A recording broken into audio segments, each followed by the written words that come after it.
नमस्कार साथियों, स्वागत है एक बार फिर से पाठशाला नौकरी के हमारे यूट्यूब चैनल पर। मैं हूं आपका अपना डॉक्टर अखिलेश पांडे। साथियों, सबसे पहले तो विनम्रता पूर्वक क्षमा चाहता हूं आप सबसे कि कल सोमवार था और उसके पहले शुक्रवार शनिवार 3 दिन आपको इस चैनल पर निःशुल्क जो प्रैक्टिस पेपर होता है वह वीडियो आपको नहीं मिल पाया।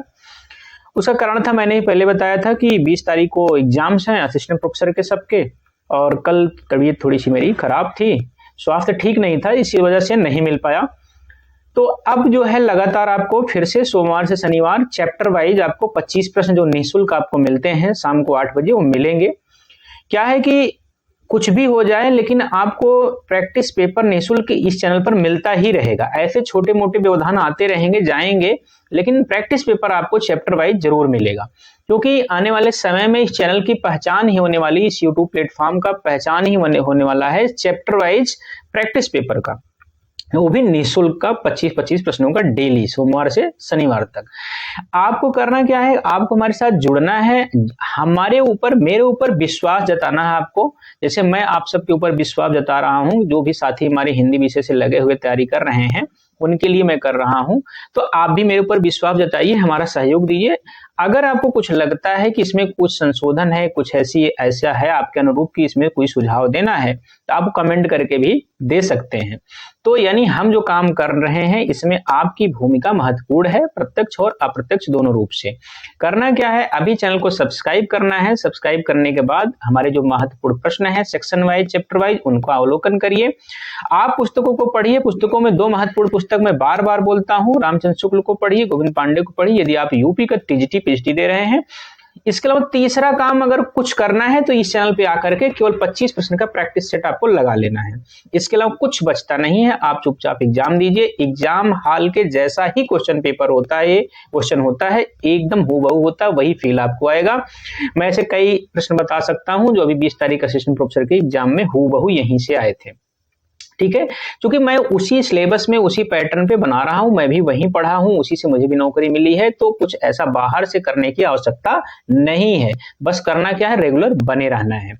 दूसरी महत्वपूर्ण सूचना मैंने कहा था, जो हमारे यूपी टेट के साथी हैं जो परीक्षा देने वाले हैं उनको कहा था 20 तारीख के बाद आपको हिंदी के जो 30 प्रश्न व्याकरण के आते हैं वह मैं अपने चैनल पर करवाऊंगा। तो वो आपको कल से सुबह उसकी वीडियो आपको मिलेगी, जो हिंदी के व्याकरण है, संधि समास अलंकार वर्णमाला रस छंद, ये सब सारी चीजें। अच्छा, ये ऐसे चीज है जो टीजीटी पीएचडी देने जा रहे हैं उनमें भी आएगा ये। तो हम वहां पे थोड़ा सा पॉइंट वाइज चैप्टर वाइज बात करेंगे, वहां पे प्रैक्टिस नहीं होगा, वहां पे व्याकरण के जो सिलेबस है पाठ्यक्रम है उस पे बात होगी। समय मिला तो उस पे भी वहां पे करेंगे, लेकिन ये शाम को आपको मिलता है प्रैक्टिस वाला, इसमें वो मिल जाएगा आपको, उसका इसमें व्याकरण वाला मिल जाएगा इसमें। तो सुबह में वो क्लास बनाएंगे हम व्याकरण को लेकर के। तो इसके लिए आपको करना क्या है, हमारे जो भी भाई यूपी टेट की तैयारी कर रहे हैं या लेखपाल पुलिस जो भी तैयारी कर रहे हैं जहां पे प्रश्न व्याकरण के आते हैं, उनसे आग्रह है कि आप चैनल से सब्सक्राइब करें, जुड़े। ऑथेंटिक चीज मिलेगी आपको, जो परीक्षा हाल में पूछा जाएगा, आपको कहीं इधर उधर की रद्दी चीजें नहीं मिलेगी। तो साथियों, आइए मुद्दे पे आते हैं। आज के इस वीडियो में हम लोग बात कर रहे थे, जो प्रैक्टिस सेशन हम लोग चला रहे हैं अभी इस समय, आदिकाल से काव्य को शुरू किया, भक्तिकाल रीतिकाल ये सब आधुनिक करने के बाद हमने शुरू किया था गद्य साहित्य में, उपन्यास किया था, कहानी किया था, नाटक कर रहे हैं। नाटक का चौथा भाग है जो कि अंतिम भाग होने वाला है। कल के जो वीडियो लेके आएंगे उसमें होगा एकांकी का। तो आज नाटक से कौन से महत्वपूर्ण 25 प्रश्न हैं, आइए उनको देख लेते हैं एक बार कि कौन कौन से महत्वपूर्ण 25 प्रश्न हैं जो नाटक में आपको अच्छा अंक दिला सकते हैं। आइए बिना किसी देरी के सीधे चलते हैं चैप्टर पे। कह रहे हैं कि हिंदी गद्य साहित्य का इतिहास, नाटक भाग 4। महाभोज नाटक किसका है, मृदुलागर का, मन्नू भंडारी का, शांति मेहरोत्रा का या निराला का है? तो ये बड़ा फेमस है, महाभोज जो है ये मन्नू भंडारी का है। ठीक है, अगला क्वेश्चन है, मन्नू भंडारी के किस नाटक में पति पत्नी के बीच के तनाव का चित्रण है? बिना दीवारों का घर, एक्चुअली यही है, बिना दीवारों का घर ही है, बिना दीवारों का घर ही है, इसी को आप उत्तर मान लीजिए। बड़ा प्रसिद्ध है इसलिए इतना बता पा रहा हूं। महाभोज उन्हीं का है, पवन चतुर्वेदी की डायरी उनका नहीं, मादा का लक्ष्मी नारायण लाल का है। ठीक है, चलिए आते हैं। निम्न में से कौन सा नाटक मृदुला गर्ग का नहीं है? एक और अजनबी, जादू का कालीन, कितनी कैदे, एक और दिन। तो ये एक और दिन जो है ये नहीं है, एक और अजनबी उनका है, जादू का कालीन है, कितनी कैदे हैं, ये तीनों हैं, एक और दिन इनका नहीं है। ये है एक्चुअली एक और दिन, ये एक्चुअली है शांति मेहरोत्रा। बड़ा नाम तो नहीं है, लेकिन ये है कि पूछा जाता है कभी कभी, ऐसे ऑप्शन में रहते हैं, तो इनको भी आप जान लीजिएगा। करें मृदुला गर्ग के नाटक तीन कैदे में निम्न में से कौन सा नाटक शामिल नहीं है? ये तीन कैदे, मृदुला गर्ग के तीन ऐसे प्रमुख नाटक थे जिनको तीन कैदे नाम से एक ही जिल्द में प्रकाशित कराया गया था, तो उनमें चार ऑप्शन है, इनमें से एक नहीं होगा। पहला, दूसरा संस्करण, कितने कैदे, ठहरा हुआ पानी, दुल्हन एक पहाड़ की। ये ठहरा हुआ पानी ना, ये शांति मेहरोत्रा का भी मैंने बताया ना, इनका है। किसका है? शांति मेहरोत्रा का। ठीक है। बाकी दूसरा संस्करण, कितनी कैदे, दुल्हन एक पहाड़ की, ये तीनों के तीनों तीन कैदे नाम से एक ही जिल्द में बाद में प्रकाशित हुआ था। दुल्हन एक पहाड़ बहुत फेमस है, दूसरा संस्करण फेमस है, कितनी कैदे फेमस है, मृदुला गर्ग की ये सभी नाटक बड़े फेमस हैं। और खास करके ये प्रश्न बनता है तीन कैदे नाम से में जो प्रकाशित हुआ, तीन कैदे नाम से एक ही जिल्द में, उसमें कौन कौन से हैं? तो दूसरा संस्करण, कितनी कैदे, दुल्हन एक पहाड़ की। शायद हाँ एक नाटक है। इस नाटक की रचना किसने की थी? शोभा भूटानी ने, कुसुम कुमार ने। तो इसको किया था शोभा भूटानी ने। ऑप्शन ए सही है। ठीक है। चलिए क्वेश्चन नंबर 6, निम्न में से कौन सा एक नाटक मृणाल पांडे का है? संस्कार को नमस्कार, सुनो सिपाली, जो राम रच राखा, दिल्ली ऊंचा सुनती है। ठीक है। जो दिल्ली ऊंचा सुनती है, जो राम रच राखा, निम्न से किसका है? मृणाल पांडे का। तो जो राम रच राखा। ठीक है। चलिए, निम्न में से कौन सा नाटक कुसुम कुमार का नहीं है? कुसुम कुमार का नहीं है। मादा मिट्टी, मादा कैक्टस, सलामी मंच, लश्कर चौक। ठीक है। कौन सा नहीं है?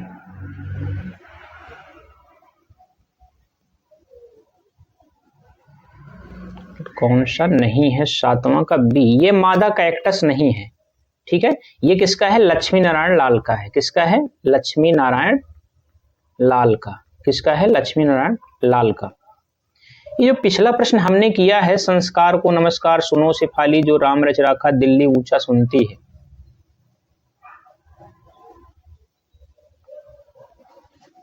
इस प्रश्न में थोड़ा सा कंफ्यूजन है, इसको आप रहने दीजिएगा। ठीक है। चलिए आगे आते हैं। इसके ऑप्शन थोड़े से सेट नहीं है और बाकी तो ठीक ही है। क्वेश्चन नंबर 8वें की तरफ बढ़ते हैं। क्वेश्चन नंबर 8 की तरफ चलते हैं। त्रिपुरारी शर्मा का नाटक कौन सा है? बांझ की घाटी, काठ की गाड़ी, उपयुक्त दोनों में से कोई नहीं। तो उपयुक्त दोनों इन्हीं के, बांझ की घाटी और काठ की गाड़ी, ये दोनों इन्हीं का है। गिरीश रस्तोगी के मौलिक नाटक हैं असुरक्षित, मुझे मत मारो, केवल बी सही है, डी विकल्प ए और बी दोनों सही है। तो ए और बी दोनों सही है। ठीक है। चलिए, सुहाग के नुपुर नाटक किसका है? तो अमृतलाल नागर का है, बहुत ही फेमस है साथियों। ठीक है। चलिए, महाभारत के अवसान के बाद की स्थिति का चित्रण किस नाटक में हुआ था? तारा, अंधा युग, करुणालय, पंचवटी। ये अंधा युग में हुआ था, इसमें कुछ इब्बट होना ही नहीं चाहिए आपको। ठीक है। चलिए, एक कंठ विस्पाई नाटक के रचनाकार हैं वीरेंद्र नारायण, बिल्कुल नहीं। डॉक्टर विनय, बिल्कुल नहीं। विनोद रस्तोगी, बिल्कुल नहीं। दुष्यंत कुमार का है ये दुष्यंत कुमार का है। भारत भूषण अग्रवाल का नाटक अग्निलीक किसके जीवन पर आधारित है? राम के जीवन चरित्र पर, कृष्ण के जीवन चरित्र पर, दोनों के दोनों नहीं। तो ये क्या है? राम के जीवन चरित्र पर है। किस पे है? राम के जीवन चरित्र पर है। चलिए अगला प्रश्न देखते हैं।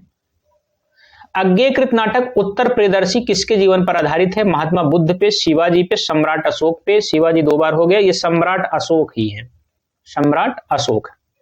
सूखा सरोवर नाटक के रचयिता कौन है? लक्ष्मी नारायण लाल हैं, लक्ष्मी नारायण मिश्र हैं, धर्मवीर भारती हैं, भगवती चरण वर्मा हैं। तो लक्ष्मी नारायण लाल हैं। कौन है? लक्ष्मी नारायण लाल हैं। सूखा सरोवर। जुनेजा बड़ा प्रसिद्ध है। जुनेजा किस नाटक की पात्र है? अंधा युग का, आषाढ़ का एक दिन का, आधे अधूरे का। किसका है? लहरों के राजहंस का। तो ये आधे अधूरे का है। किसके हैं? आधे अधूरे का है। विशु किस नाटक का पात्र है? संयोग से यहाँ पे टिक हो गए, कोणार्क का ही है। किसका है? कोणार्क का ही है। ठीक है। चलिए अगला प्रश्न देखते हैं।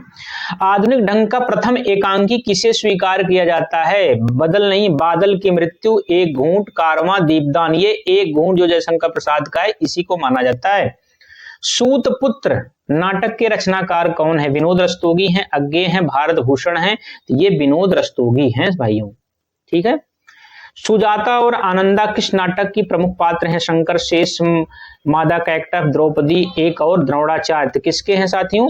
ये मादा कैक्टस के हैं। किसके हैं? मादा कैक्टस के। विमलेंदु किस नाटक का पात्र है? विमलेंदु एक और द्रोणाचार्य का। किसका है? एक और द्रोणाचार्य का। करें सावित्री, सिंघानिया और अलका किस नाटक के प्रमुख पात्र हैं? सावित्री, सिंघानिया और अलका किस नाटक के पात्र हैं? लहरों का राजहंस, डॉक्टर, आधे अधूरे, कोणार्क। किसके हैं साथियों? ये हैं आधे अधूरे के। डॉक्टर अनिला किस नाटक की प्रमुख पात्र हैं? किस नाटक की प्रमुख पात्र हैं? हानूस में, डॉक्टर, कोणार्क, द्रौपदी। ये डॉक्टर विष्णु प्रभाकर का जो है इसी के हैं। ठीक है साथियों, आगे चलें। करें सुरेखा किस नाटक की प्रमुख पात्र है? अंजो दीदी। ये अंजो नहीं है बल्कि ये क्या है? अंजो है। क्या है? अंजो। आषाढ़ का एक दिन, एक और द्रोणाचार्य, द्रौपदी। तो ये द्रौपदी का है। ठीक है, चले आगे चले। अंबिका और मल्लिका किस नाटक की प्रमुख पात्र हैं? अंबिका और मल्लिका किस नाटक की प्रमुख पात्र हैं? तो किसकी पात्र हैं? आषाढ़ का एक दिन, लहरों के राजहंस, आधे अधूरे, पहला राजा। तो किसके हैं? आषाढ़ के एक दिन के। ठीक है, तो ये साथियों रहे 25 प्रश्न नाटक के। ऐसे 4 सेक्शन हुए। टोटल नाटक की संख्या प्रश्नों की हुई 100। और अगर आप 100 प्रश्न नाटक पे सॉल्व कर रहे हैं, 100 से करीब आप 125 प्रश्न उपन्यास पे सॉल्व कर रहे हैं, 50 के 60 के प्रश्न करीब करीब आप कहानी पे सॉल्व कर रहे हैं, यदि आप इतना कर रहे हैं तो प्रश्न कहीं से बाहर से नहीं आएगा। और आप टेक्स्ट बुक पढ़ रहे हैं, गोविंद पांडे पुस्तक पढ़ रहे हैं, इसके बाद इतने प्रश्न सॉल्व कर रहे हैं, फिर आपका सिलेक्शन कौन रोकेगा? कोई नहीं रोकेगा, बशर्ते कंटिन्यू आपको ये करते रहना है, बिना बोर हुए लगे रहना। जो धीरे धीरे ऐसे लगा रहता टीजीटी पीजीटी यूपी में, वही जो है 125 में 122-23 गेन करता है। आप सोचे 10 दिन बैठे कुर्सी पे और पूरा रट जाएंगे और वहां जाके कर देंगे, ऐसा संभव नहीं है। तो आपको चलते रहना। यूपी टीजीटी पीजीटी यही डिमांड करती कंटिन्यूटी का, और खास करके कोई भी कंपटीशन डिमांड किसका करता है? कंटिन्यूटी का। तो आप सबसे आग्रह है कि चैनल को सब्सक्राइब करें, जुड़े उस चैनल के साथ। आपको कुछ भी कहना, आप कमेंट करके आप हमें बताइए, कोई सहयोग, कोई सुझाव। आपसे इतना है कि आप सब्सक्राइब जरूर करें चैनल को। और यूपी टेट में जो भी तैयारी कर रहे हैं हमारे भाई बंधु भगनी, उनसे भी कहना है कि आप जुड़िए चैनल से। जो लेखपाल की तैयारी कर रहे हैं, जो और जूनियर असिस्टेंट की कर रहे हैं, यूपी SSC से जुड़े परीक्षाओं की, वहां हिंदी के जो भी व्याकरण के प्रश्न आते हैं, चाहे हिंदी व्याकरण के, अभी मैं टेट की बात कर रहा हूं, 30 प्रश्न, जिन भी परीक्षा में हिंदी व्याकरण के प्रश्न आते हैं, उसको आप यहाँ पे चैनल पे फ्री में आपको मिलेगा वीडियो। करना क्या है? केवल और केवल जो है आप चैनल को आप सब्सक्राइब करें आप हमारे। ठीक है, लाइक करें, शेयर करें। मिलते हैं अगले वीडियो में कल एकांकी के साथ में, और सुबह के वीडियो में टेट का जो सिलेबस है उसके बारे में बातचीत करेंगे और एक एक चैप्टर को क्लियर करेंगे। आज के लिए इतना ही। नमस्कार, धन्यवाद, जय हिंद, खूब ख्याल रखें, कल मिलेंगे।